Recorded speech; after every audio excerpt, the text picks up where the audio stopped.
Imagine that the nation is a body, and the nation has a past. Historians, we dismember the past all the time. We call it periodization. 1940 to 1949, the nation at war. And we dismember the members, and we call this one the occupation, 1940 to 1945.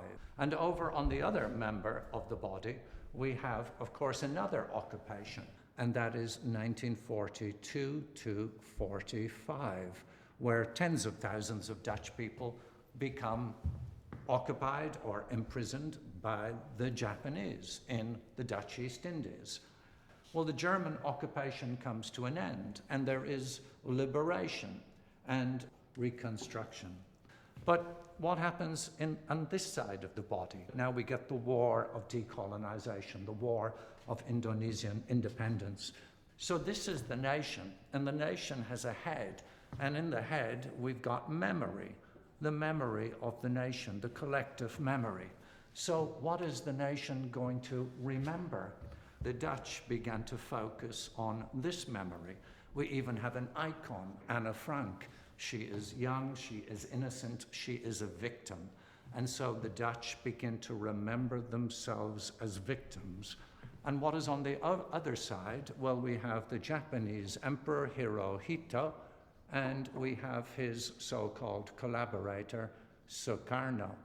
And Sukarno comes to represent the evil collaboration with the Japanese occupier. What comes out of this victimhood? Good news, because Holland comes out of this period as a better nation. And what comes out of this period? Nothing good. There's the loss of a colony.